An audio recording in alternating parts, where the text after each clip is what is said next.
Breaking आधी आपण पाहूया. टीएमसीचे एजंट मतमोजणी सेंटर सोडणार नाहीत असं ममता दीदींनी म्हटलेलं आहे. मतमोजणी सेंटरवर आम्हाला थांबवलं जातंय. ममता दीदींनी आता एकूणच व्यवस्थेविरोधात बोलायला सुरुवात केलेली आहे. निकाल बदलला जाणार ममता दीदींचा दावा आहे. अजूनही ते आशावादी आहेत की अजूनही चित्र बदलू शकतं. एजंट मतमोजणी केंद्राबाहेरनं हलून नये अशा स्वरूपाचं त्यांनी सांगितलेलं आहे. मतमोजणी सेंटरवर आम्हाला थांबवलं जात आहे. मतमोजणी सेंटरच्या आतमध्ये जाऊ दिलं जात नाही असा आरोप त्यांनी केलेला आहे. निकाल बदलला जाणार हा ममता दीदींचा दावा आहे. म्हणजे स्वतःबद्दल त्या आशावादी आहेत की भाजप हा निकाल बदलणार असा त्यांचा आरोप आहे. हे थोडंसं चित्र स्पष्ट होण्याची गरज आहे. पण आता पश्चिम बंगालमध्ये संघर्षाचे संकेत मिळू लागलेले आहेत. कदाचित जी 2.5 लाखांची फोर्स केंद्रीय सुरक्षा दलांची आणून ठेवलेली आहे तो हाच अंदाज असल्यामुळे केंद्रानं तो निर्णय घेतल्याचं बोललं जातं. आणि विशेषतः आत्ता आपण जो मुद्दा पाहत होतो अभय सर, थलपती विजय म्हणजे तुमचा स्टारडम कितीही असो, सुपरस्टार असा तुम्ही, पण तरीसुद्धा रेवडी गरजेची आहे. आणि ज्या पद्धतीने त्यांनी घोषणा केलेल्या आहेत पुढच्या काळात आर्थिक परिस्थिती पाहता या सगळ्या घोषणा पूर्ण करण्याचं एक मोठं आव्हान असणार आहे. निश्चितपणे असेल. कारण असं आहे की आपण आपल्या लाडक्या बहिणींचा बोजामुळे काय काय परिणाम होतो ते आपण सध्या बघतोय. अशाच योजना. पण तो आता असं आहे ना की आता या निवडणूक जिंकण्याचं हे माध्यम झालेलं आहे. त्याच्यामुळे रेवडी कल्चरचे काही आताच नाही. आपनी सुद्धा दिल्लीमध्ये तेच केलं होतं. आपली तर तीर्थयात्राही घडवल्या होत्या सरकारी पैशातनं. तेच आपण बस एवढंच आहे त्याच्यामध्ये. मला वाटतं की ह्या निवडणुकीतल्या घोषणा राहतील. लोककल्याणकारी योजना लोककल्याणकारी राज्यामध्ये আসনা স্বাভাবিক है। तुम्हाला थोडंसं थांबवते पुन्हा एकदा प्रतिक्रिया আমি কালকে থেকেই বলছি যে ওদেরগুলো আগে দেখাবে আমাদেরগুলো পরে দেখাবে এবং অনেক জায়গায় 2-3 রাউন্ড কাউন্টিং করার পরে প্রায় 100টা জায়গায় কাউন্টিং বন্ধ করে রেখে দিয়েছে এবং কল্যাণীতে ধরা পড়েছে 7টা মেশিন যেখানে কোনো মিল নেই। এটা টোটাল ফোর্স পুলিশ সেন্ট্রাল ফোর্সকে দিয়ে চারিদিকে তৃণমূল কংগ্রেসের উপর অত্যাচার করছে, অফিস ভাঙছে, জোর করে দখল করছে। এসআইআর নামে আপনারা দেখেছেন ভোট লুট করেছে যাতে যে সিটগুলো জিততে পারে।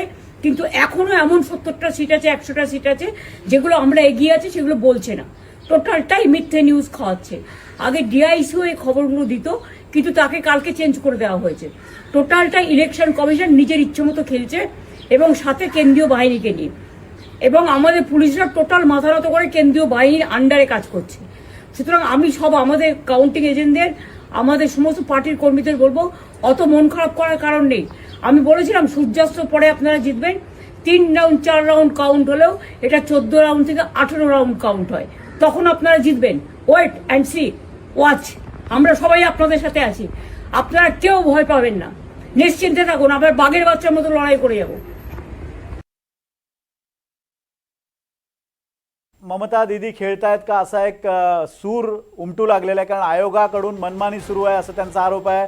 मतमोजणी उशिरानं सुरू झालेली आहे. अनेक ठिकाणी आम्हाला आमच्या पोलिंग एजंटना आतमध्ये घेतलं गेलं नाही, त्यामुळे निकाल बदलला जाणार आहे असा आरोप त्या करतायत. कुठे ना कुठेतरी ममता बॅनर्जी आता व्यवस्थेला दोष देताना दिसत आहेत आणि ज्या पद्धतीनं निकाल लागलेले आहेत त्यातनं ममता बॅनर्जींचा पारा चढलेला दिसतोय. सौरभ, निश्चितच आपण बघितलं तर आता ही ताजी दृश्य बघतोय. टीएमसी कार्यकर्त्यांकडून तोडफोड सुरू करण्यात आली आहे. पश्चिम बंगालच्या आसनसोलमध्ये जोरदार राडा दृश्यांमध्ये आपण बघू शकतोय. खुर्च्या कशा पद्धतीनं फेकलेल्या आहेत, वाहनं खाली पडलेली आहेत आणि आता जोरदार राडा सुरू झालेला आहे टीएमसी कार्यकर्त्यांकडून. ही ताजी दृश्य एनडीटीव्ही मराठीच्या स्क्रीनवर पश्चिम बंगालमधनं कशा पद्धतीनं खुर्च्यांची तोडफोड करण्यात आलेली आहे आपण दृश्यांमध्ये बघू शकतोय. काही वाहनं सुद्धा खाली पडलेली होती आणि आता काही कार्यकर्ते आक्रमक भूमिका घेतील अशी शंका व्यक्त करण्यात येते आणि आपण ह्या संदर्भातले सगळे अपडेट्स आपण घेणार आहोत. तुर्तास ही ताजी दृश्य. एकूणच ममता बॅनर्जींच्या पराभवाची नेमकी कारणं काय आहेत यावर एक नजर टाकूयात. 15 वर्षांपासून ममता बॅनर्जींची एकहाती सत्ता होती. भाजपला सत्ता विरोधी लाटेचा म्हणजे अँटी इन्कम्बन्सीचा फायदा झाला असं त्यांचं विश्लेषण करता येईल. भाजपकडून बंगालमध्ये आक्रमक प्रचार केला गेला. मोदी आणि शहांपासून अनेक दिग्गज नेते मैदानात उतरले, त्यामुळे ममता बॅनर्जींना रोखणं भाजपला शक्य झालं. आयकर आणि ईडीकडून टीएमसी नेत्यांवर छापे मारले गेले. तृणमूलच्या नेत्यांची प्रतिमा डागाळली गेली. हा सुद्धा एक फॅक्टर त्यांच्या विजयासाठी महत्त्वाचा मानला जातोय. महिला सुरक्षेचा मुद्दा चांगलाच गाजला. विशेषतः आरजी कार मेडिकल कॉलेज बलात्कार प्रकरण ममता बॅनर्जींना भोवलं आणि ज्या पद्धतीनं ममता बॅनर्जींनी त्यातल्या आरोपींची पाठराखण केली होती त्याचा फटका बसलाय का? मतदार यादी आणि एसआयआर वाद. एसआयआर प्रक्रियेत 91 लाख मतदार वगळले गेले. 27 लाख मतदारांचं अजूनही भवितव्य टांगणीला आहे. त्यांना मतदानाचा अधिकार मिळणार की नाही हा मुद्दा होता. विक्रमी मतदानाचा भाजपला फायदा झाला. वाढलेलं मतदान हे भाजपच्या बाजूनं फिरलं हे एक महत्त्वाचं कारण आहे. आणि सगळ्यात महत्त्वाचं कारण आहे ते म्हणजे हिंदू मतांचं ध्रुवीकरण करण्यात भाजपला यश आलं. मुस्लिम मतांनी ममता दिदींना तारलं नाही. 30% इतका मोठा मुस्लिम समाज असताना सुद्धा तो विविध मतदारसंघामध्ये विखुरला जाईल याची दक्षता SIRच्या माध्यमातून घेतली गेली असा आरोप भाजपवर झाला आहे. आणि तो मुद्दा त्यांना महत्त्वाचा ठरला. विशेषतः आता सुवेंदू अधिकाऱ्यांनी जी सकाळी 10च्या सुमारास एक प्रतिक्रिया दिली होती त्यात त्यांनी स्पष्ट म्हटलं होतं की अँटी इन्कम्बन्सी आणि हिंदू मतांचं ध्रुवीकरण हा आमचा अजेंडा होता. उघडपणे ते आता बोलत आहेत आणि त्याचा फायदा त्यांना मिळाल्याचं या विश्लेषणावरनं दिसतंय. सौरभ, दरम्यान ममता दिदींना अजूनही विजयाचा विश्वास आहे. आयोगाकडनं मनमानी कारभार सुरू आहे असा आरोप करताना त्यांनी आपल्या कार्यकर्त्यांना सूचना दिलेल्या आहेत की अजूनही तुम्ही तिथेच थांबा. मतमोजणी खूप उशिरानं सुरू आहे, निकाल बदलला जाणार आहे असा ममता दिदींनी दावा केलेला आहे. काल रात्री सुद्धा त्यांनी आपल्या सगळ्या कार्यकर्त्यांना आदेश दिलेले होते की आपण 200 पार करणार आहोत, त्यामुळे तुम्ही नीट लक्ष ठेवून असा सगळ्या केंद्रांवर. आणि आताही त्या सूचना देताना बघायला मिळत आहेत. हा विश्वास आता त्यांचा सार्थ ठरतो का हे बघणं महत्त्वाचं ठरणार आहे. सध्या तरी आकडे तसं काही दर्शवत नाहीयेत. सध्याचे आकडे बघितले तर प्रचंड तफावत दिसून येते. अगदी. आणि आता केंद्राच्या सुरक्षा यंत्रणा पश्चिम बंगालमध्ये जवळपास 2.5 लाख CRPFचे जवान इथं आणले गेलेत. विशेष टास्क फोर्सचे जवान तिथं आणले गेलेत. आणि हे सगळे संकेत मिळत आहेत की पुढे काहीतरी अनेक अप्रिय घटना घडू शकतात आणि त्या अनुषंगानं काळजी घेण्यात येते. आणि तीच दृश्य आता बंगालच्या रस्त्यांवर दिसत आहेत, कोलकात्याच्या रस्त्यावर दिसत आहेत, ठिकठिकाणी दिसत आहेत.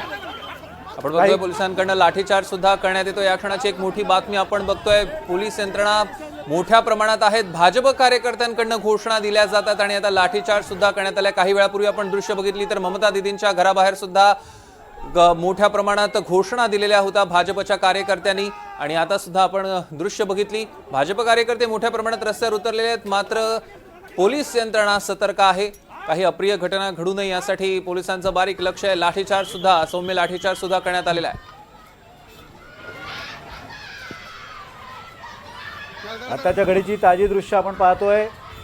ज्या पद्धतीनं विविध ठिकाणी पश्चिम बंगालमध्ये प्रतिक्रिया उमटत आहेत आणि हाणामारीला अक्षरशः सुरुवात झालेली आहे. आता नेमकी कोणाच्याकडनं ही सुरुवात झाली ते पाहणं महत्त्वाचं असेल. पण आता पोलिसांनी सुद्धा हस्तक्षेप करायला सुरुवात केली आहे. जिथं मारामारी होते तिथं पोलीस सुद्धा उपस्थित असताना दिसत आहेत. आपण बघितल्या लोकांनी अक्षरशः हातात दगड उचललेल्या त्या महिलेनं आपण बघतोय कशा पद्धतीनं मारहाण केली जाते आणि मोठ्या प्रमाणात घोषणाबाजी सुद्धा केली जाते. मतमोजणी केंद्राबाहेरची सुद्धा दृश्य ही आपण बघत होतो. तिकडे मोठ्या प्रमाणात खुर्च्या देखील फेकलेल्या होत्या. पश्चिम बंगालच्या आसनसोलमधली दृश्य आपण बघतोय. TMC कार्यकर्त्यांकडनं तोडफोड करण्यात आलेली आहे. या क्षणाची सगळ्यात मोठी बातमी आपण बघतोय कशा पद्धतीनं खुर्च्यांची तोडफोड केली जाते. आपण लाईव्ह दृश्यांमध्ये बघतोय आणि पोलिसांकडनं लाठीचार्ज आता केला जातोय. नुकतंच ममता दिदींनी आवाहन सुद्धा केलेलं होतं. कार्यकर्त्यांना तिथेच टिकून राहण्याचे आदेश दिलेले होते आणि आपला विजय निश्चित आहे असं सांगण्यात आलं होतं. मात्र त्यासोबत त्यांनी काही आरोप केलेले. आपल्या कार्यकर्त्यांना आतमध्ये सोडलं जात नाही असा आरोप त्यांनी केला. आणि आता दृश्यांमध्ये आपण बघू शकतोय कशा पद्धतीनं लाठीचार्ज केला जातोय. ही थेट दृश्य NTV मराठीच्या स्क्रीनवर पश्चिम बंगालमधली ही दृश्य आहेत. आपण बघतोय पोलिसांनी कशा पद्धतीने लाठीचार्ज केला. कारण काही कार्यकर्ते आता जोरदार घोषणाबाजी सुद्धा करताना बघायला मिळतात आणि इकडे बाहेर खुर्च्यांची तोडफोड सुद्धा करण्यात आलेली आहे. काही ठिकाणी वाहनं सुद्धा पडल्याची घटना आपण बघितली.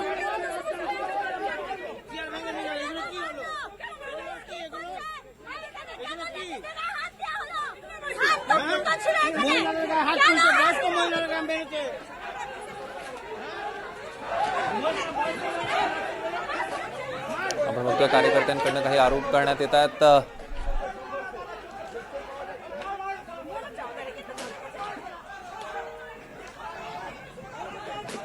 दरम्यान आपण बघतोय एक मोठी अपडेट. पीडितेच्या आईला भाजपकडनं उमेदवारी देण्यात आलेली होती आणि त्या पीडितेच्या आईची पनिहाट मतदारसंघातनं त्यास आता आघाडीवर बघायला मिळतात. या क्षणाची एक मोठी अपडेट आपण बघतोय. RG कारमधील पीडितेची आई पनिहाटी मतदारसंघातनं आघाडीवर. पीडितेच्या आईला भाजपकडनं उमेदवारी देण्यात आली होती आणि त्या अखेर आघाडीवर असल्याचं बघायला मिळतं. या क्षणाची एक मोठी अपडेट या निवडणुकीतली आपण बघतोय. पीडितेच्या आईला भाजपची उमेदवारी आणि त्या विजयाच्या दिशेनं वाटचाल करतायत. या क्षणाची एक मोठी आणि महत्त्वाची बातमी आपण बघतोय. दरम्यान काही वेळापूर्वी आपण दृश्य सुद्धा बघितलेली आहे. आता पश्चिम बंगालमध्ये वातावरण साधारण तापायला सुरुवात झालेली आहे. आपण बघतोय लोक आक्रमक झालेले आहेत आणि विशेषतः काही ठिकाणी जल्लोष तर दिसून येतोय. मात्र कुठेतरी भाजपकडनं डिवचण्याचा प्रयत्न सुरू असल्याचं देखील लक्षात आलं. काही ठिकाणी आपण बघितलं की ममता दीदींच्या घराबाहेर सुद्धा जाऊन मोठ्या प्रमाणात घोषणाबाजी करण्यात आली।